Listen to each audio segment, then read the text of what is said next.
Now that you have looked at how to probe the clays through geology and how to test the quality of clays, how to undertake the calcination of these clays at your industry level, and how to undertake production of LC3, it's now time to move on to concrete production. And the very first aspect of concrete production is testing the fresh properties of concrete. And I am Ashirbad Satapathy. I'm here to walk you through the workability with LC3 concrete. This is a brief outline of the presentation. In this presentation, we'll first talk about a little bit about what is workability and why is it important to us. We'll clear some notions about the different terminologies related to the fresh properties of concrete, like workability, flowability, and rheology. We'll talk a little bit about the factors affecting the workability of LC3, the setting time with limestone calcined clay cement, and we'll discuss some of the laboratory studies that we have carried out over here in IIT Delhi, and I'll also share some of the experiences from job sites which have used LC3 till now. So what is workability? It is a very basic definition. It is how easy the concrete is to work with. So basically, workability is a subjective definition of the fresh property of concrete, meaning that for a particular type of application, the workability of the concrete will vary. In the view graph on the right, I've shown two pictures wherein on the left, I've shown a roller compacted concrete. You'll require a low flowability or a lower workability of the concrete, meaning that lower slump values, while on the view graph on the right shows self-compacting concrete for very highly congested reinforcement where you want a high flowability of the concrete. So in both the pictures, in both the scenarios, the workability is good as long as it is specific to the particular application. For a roller compacted concrete, we want a concrete to be workable at lower slump values, while for a self-compacting concrete, we want a concrete to be workable at very high flowability or high slump values. Now, why is workability important? It is very important to understand that any finished material and the quality and the performance of any finished material will be affected by its raw state and the processing that it has gone through throughout the process of starting as a raw material till the processed final product. So if you look at the pictures below, be it steel, so steel starts from a molten state of iron, and in its molten state only, the properties at its molten state will always govern the properties of the final product, that is the steel. Again, it is the similar case with glass as well. The properties at its molten state will govern the final product, the final shape, and it is also similar with the case of concrete. The durability and the mechanical performance of concrete will always be governed by the fresh state. So therefore, it is always important to ensure that the workability is is controlled and is precise to what we need in terms of the mechanical and durability performance later on. Now let's clear out some air regarding the nomenclature used for describing the fresh properties of concrete. First is workability. As I discussed in the previous slide, workability is a very broad term. It is subjective to the type of application. For a given application, a low slump concrete could be workable. For another application where it requires, where it has a very highly congested reinforcement, maybe there a high flowable or a high slump concrete could be workable. But when we talk about flowability is a rather specific term. It has three aspects to it. One is consistency, which indicates the fresh or the initial flowability of the concrete. The second is stability of the concrete, meaning that is the concrete undergoing any segregation, phase separation, or bleeding. And the third aspect is retention of this initial consistency. That is retention of the flowability over time, which will come in handy at the time of pouring concrete at the job site. And to describe the flowability of concrete, there are several empirical laboratory tests that we carry out, like slump and slump flow test, V-funnel test, and L-box test for self-compacting concrete, pressure bleed test, and segregation resistance test as well, which indicate the stability of the concrete. Now these are the empirical tests, and by empirical I mean that these tests give us certain values by which we can categorize the concrete on the basis of different flowability degrees. But when we move on to discuss about rheology of concrete, rheology of concrete is based on the laws of physics.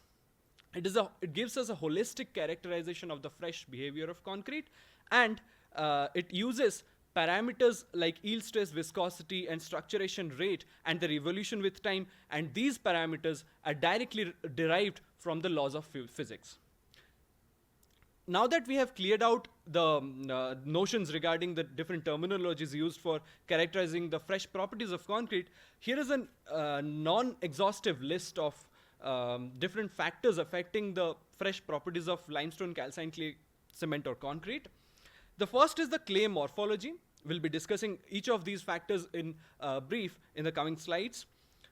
The type of clay mineral that we are using in the calcined clay, the purity of the clay, meaning the kaolinite content basically in the clay that we're using to produce our LC3, the substitution rate, meaning how much amount of the clinker are we substituting by the calcined clay, the calcination temperature and its effect on the fresh properties, the fineness of the calcined clay, water to binder ratios at which we are making our concretes, and finally the different types of admixtures and the other parameters that we use to produce our concretes.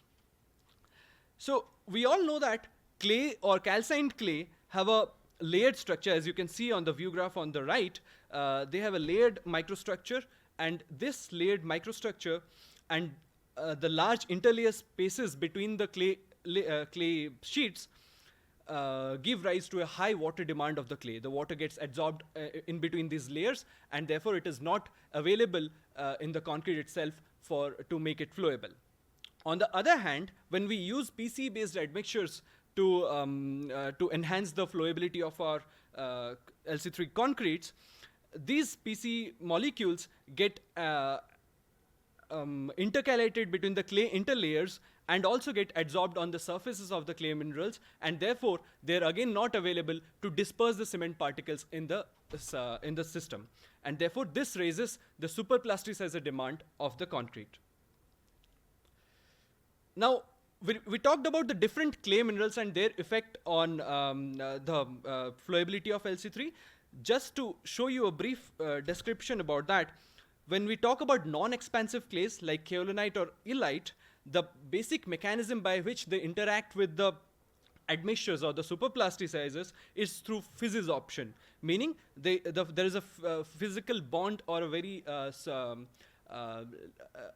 weak bond that is being formed between the superplasticizer molecules and the calcined clay particles. Whereas when we go to expansive clays like montmorillonite, they interact with the superplasticizer or the polymer molecules by two ways. One is through the physisorption process, that is through the physical bonding, and through the chemisorption process, wherein the admixture molecules get intercalated between the clay interlayers chemically. So to sum up, it is basically when we are using superplasticizer with expansive clays like montmorillonite, the SP demand will be a little higher than as compared to the non-expansive clays. Now, what is the effect of calcination temperature on the flowability? And on this view graph on the left, you can see that these are all kaolinite-based clays, and with the increase in calcination temperature, the flowability increases slightly. But when we compare the flowability and the effect of calcination temperature across different clays, like on the view graph on the right, which compares between the calcination temperature of kaolinite, illite, calcium montmorillonite, sodium montmorillonite, mixed layer mica, and sepiolite, you can see that with kaolinite, the effect of calcination temperature on the water demand of clays is not that significant as compared to the effect of calcination temperature on the water demand of expansive clays like montmorillonite or even sepiolite. So the water demand is even higher in expansible clays. When we talk about the effect of clay purity and content on the water demand, you can see that this is a beautiful picture from I've taken from Lee et al. 2022 paper, in which we can see that the water required to achieve a certain degree of flowability increases with the amount of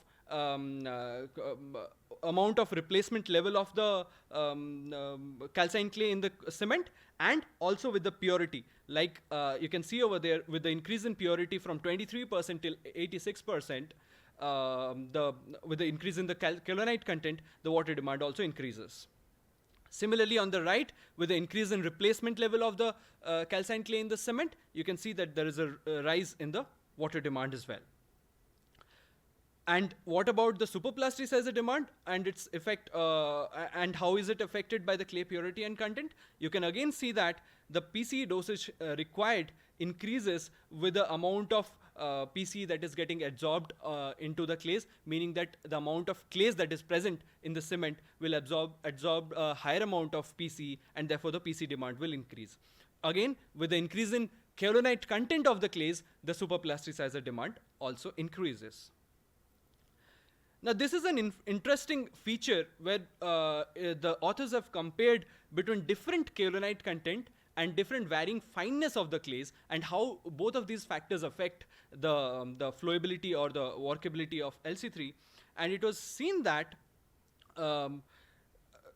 even with a clay that has a high kaolinite content as high as 93%, but a low fineness, and with a clay that has a lower kaolinite content as 65%, but a very high fineness, the yield stress, or the rheology of the concrete or of the cement is even more affected by the fineness. So, and similar results have also been produced by Des et al., where they have shown that when we are comparing between the kaolinite content, the purity of the clay, and the replacement level of the calcined clay in the cement, and the fineness of the clay, it seems like the fineness governs the rheology or the flowability of cement and concrete produced with calcined clay. Now, the effect of fineness could be due to two reasons. One is due to the increased hydration as well. So it produces a filler effect, which could increase the rate of hydration of the clinker initially, and also with increased fineness, the clay also absorbs more water, absorbs more superplasticizer, and therefore the flowability is also affected thereon. Now, what is the effect of water to binder ratio? It was seen that at moderate to higher water binder ratios, the flowability of LC3 concrete is more or less similar to that of OPC. And when I talk about moderate to higher, it means that 0.4 to point and above. But when we come to lower water binder ratios as low as 0.4 or less, we have seen that there is a drastic increase in the water demand, or a drastic decrease in the flowability of cement. Now, what is the effect of admixture type on the flowability of LC3? We have seen that PCE-based admixtures, polycarboxylate ether-based admixtures, are known to perform better with LC3 as compared to the other types like SNF or lignosulfoaluminate-based, or lignosulfonate-based, or SMF-based admixtures. Now, these here is a schematic diagram of the PC molecule, wherein you can see a main chain, and there are different side chains. These side chains, or the graph chains, actually hydrolyze in the pore solution of concrete and adsorb onto the cement or the clay particles, and thereby they disperse these particles and give us a higher flowability. Now, depending on the side chain length, the side chain density, the molar mass of the macromonomer, and the different functional group addition on the superplasticizer molecule, we can actually optimize these different admixture types to cater to the needs of achieving workability with LC3. What about setting time with LC3? We can see in the view graph on the left that which does not have any kind of superplasticizer added to it. We can see there is a lot of scatter in the data of the setting time achieved with calcined clay concrete. But when we add a little bit amount of superplasticizer in order to achieve an initial dispersion of the concrete, we see that the setting times increase. So there is no direct correlation of calcined clay content or the purity of calcined clay on the setting time. Rather, it's the superplasticizer that we add to achieve the initial flowability that causes an increase in the setting time of the concrete with LC3. Now that I have shown you a few literature studies that have been done in laboratories, here are some fresh concrete studies that we carried out in our own laboratory in IIT Delhi.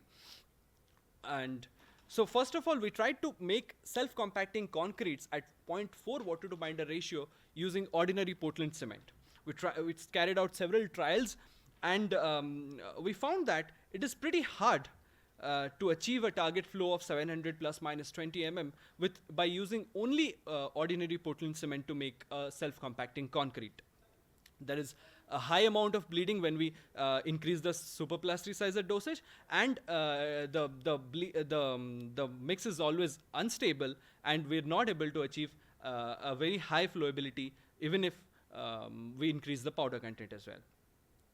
So what we did was we tried to replace some amount of OPC by 22% of fly ash and compared the same mix design and similar superplasticizer dosage with an LC3 mix design, and we found that similar flowability can be achieved by making a self-compacting concrete. You can see that the slump flow, the T500, the spread values are pretty similar in both the OPC fly ash mix and the LC3 mix, and the V funnel values are also similar.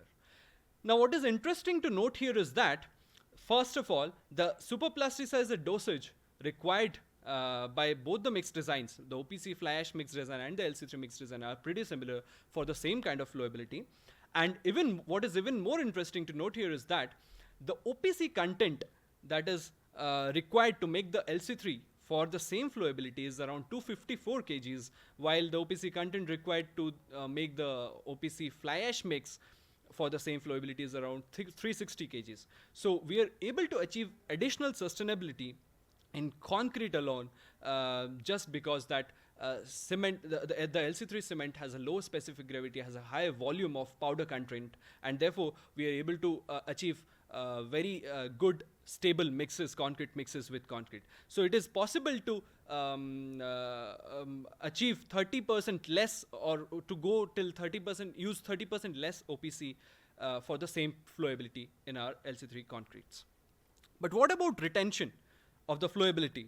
We found that yes, with LC3 there is a faster slump loss as compared to that of the OPC fly ash mix. But again, when we compared the setting time of the concretes, the LC3 and the OPC fly ash concretes, we found that the LC3 concrete sets a little faster than that of the OPC fly ash concrete, and this could be good for job sites because that would mean early formwork removal. But the question here is, can we enhance this retention time of LC3, and can we make it comparable to the OPC fly ash mix? Yes, we can do that, and we did do that by using a specific delayed adsorption mechanism based slump extender. We added little amounts of that to the LC3 concrete, and we could achieve good retention time with a very stable concrete mix without any signs of segregation or phase separation, and the retention time was maintained till 2 hours. But what about strength? When we all know that when we add a little bit of retarder or the slump extender, the early strength is affected. Well, we saw that there is a slight reduction in the 1-day strength, but later on, even with the addition of the slump extender, from 3-day onwards, the concrete was able to achieve similar strength, and even after 7-day or 28 days, we could see the strength was similar or even higher than that of the control concrete. What about other water to binder ratios? We have seen that, interestingly, at lower water binder ratio of 0.3, the LC3 concrete could achieve a higher retention time than that of the OPC fly ash mix, and this is possibly due to the high segregation resistance of LC3, which allows us to go beyond a certain admixture dosage limit, and therefore this enhanced tolerance to high admixture dosage of LC3 enables us to make much robust concretes with LC3 at even lower water binder ratios.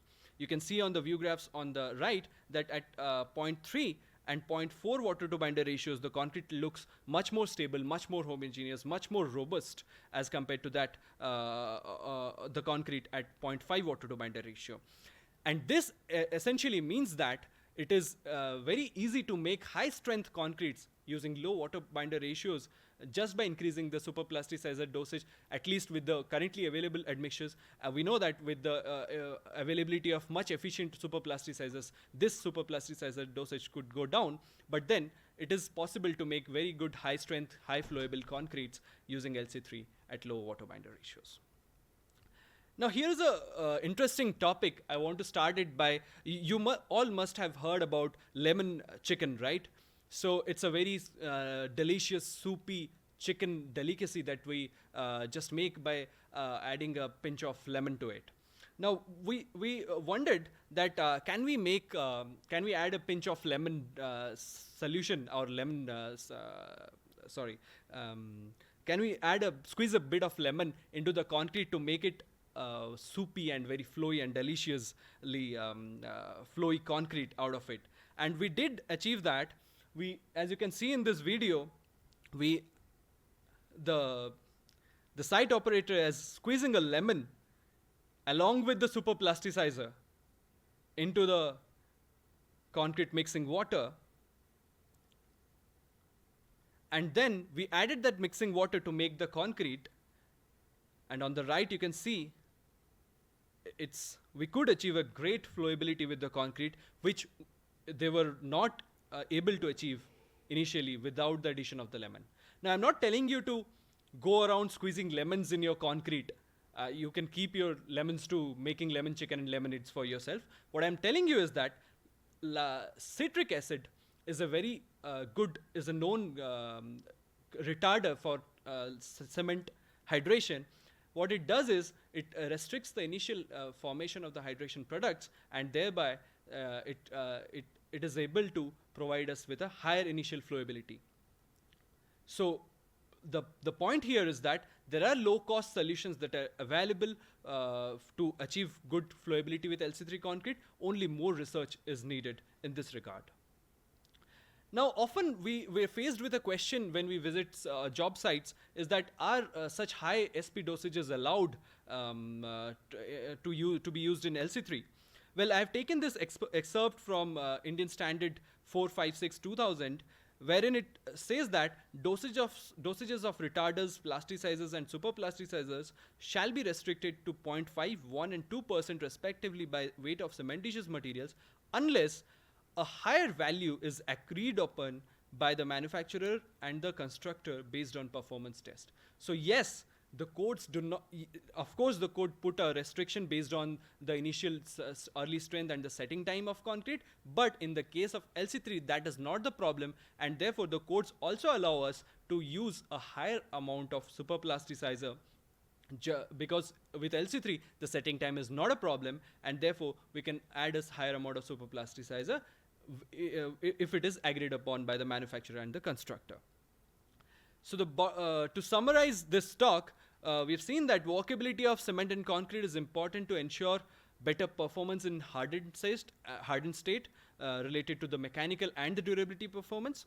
Various physical and chemical characteristics of clays influence the fresh properties of LC3.